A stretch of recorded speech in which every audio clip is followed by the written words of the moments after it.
Hey guys, I'm just hopping on. This is an impromptu IG live that I didn't announce, but I was just feeling like getting on here, talking a little bit. Over the past few days, I've been doing kind of a series on weight belts, how to use them, how to know which one to use, how to put them on, why you should or should not be wearing it, all of that fun stuff. And so I just wanted to hop on here and touch on the topic of using weight belts or a back brace after an injury or following back pain. I've seen this a lot in people where they hurt themselves or they have back pain, and so they think that they need to throw on a brace or a weight belt used as a brace to help alleviate their pain or improve their injury. And there's three really big reasons why that is not optimal, why I think that that's not optimal to use a brace or a weight belt as a brace following injury. The number one reason is, well, not number one.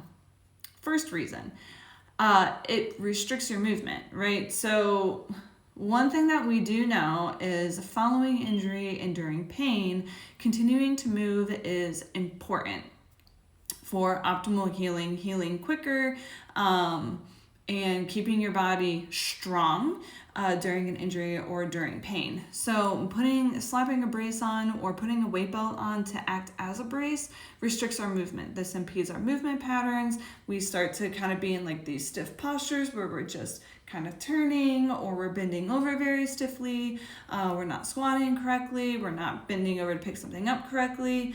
And basically teaches us to be afraid of moving, as well as it impedes our movement pattern. So we don't want that, especially during injury and pain. We want to be training our body to trust itself, to keep moving, and to stay strong and mobile, because that will help with the long-term healing process.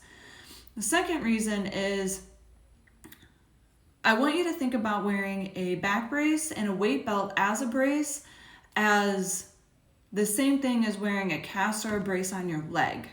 What happens when you wear a cast or a brace on your leg after an injury or for a long period of time? You get muscle atrophy and weakness and inhibition where your muscles decide they want to turn off, right? The belt or the brace on our back makes us feel safe. So in our heads, in our central nervous system, subconsciously, we're like, oh, wow, this feels like a hug, right? Like, this feels safe. This feels nice that something is wrapped around our back and our abdomen, and we feel really nice and comfy here. So we don't have to work. We don't have to do anything, right? So all of those muscles kind of shut down. You get a lot of weakness, and this is why you get recurring back pain and recurring injury, because you're not actually strengthening the muscles. You're not keeping that strength, you're not keeping that stability or that mobility. Things are starting to shut down, and you're just going to get recurring back pain and back injuries. And that's when you see people who have been wearing a back brace for literal years because they can't do anything without the back brace. They feel unsafe without the brace. Which brings me to my third reason why we shouldn't be wearing braces and belts after an injury, because it's not actually providing support. It's just like a brace or like an ACL brace, okay? We know now that like wearing an ACL brace for sports is not optimal because it's not actually providing structural support. The back brace and the weight belt are not actually providing any support, any structural, sorry, my foot itches, not providing any structural integrity at all, 0%. It's the weight belt and a back brace are really only there for a cue, for you to use your muscles to push against the brace in order for you to create your own structural integrity within your body. The brace is not there to actually give you support. It's not acting as your skeleton and your spine and your muscles. We just think that it is. Subconsciously, our nervous system feels safe, and so you feel like you're getting that support, but you're not actually getting that support. So those are the three big reasons why you shouldn't be wearing a weight belt as a back brace or a back brace following injury and back pain.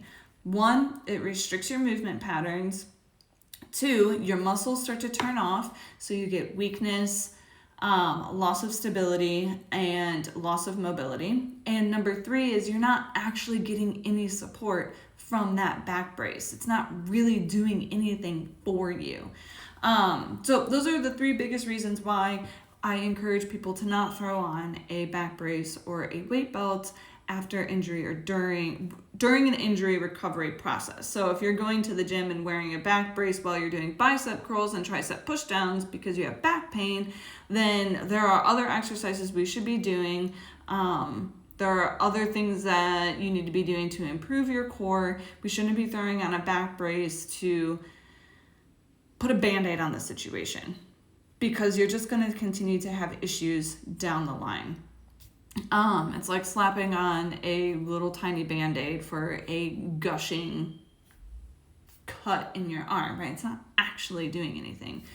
We need to get down to the root problem and actually train your core for you to prevent injury in the future and not have to rely on a back brace. You shouldn't have to rely on a brace or a belt. You should be able to rely on your own strength within your own body. So if you have any questions, you can drop them below. This is going to go to my feed. You can shoot me a DM if you are having recurring back pain and you want to learn how to improve your core stability during exercise and during daily activities. Let me know, shoot me a DM. We can get you scheduled for a free consultation or get you set up for one-on-one coaching.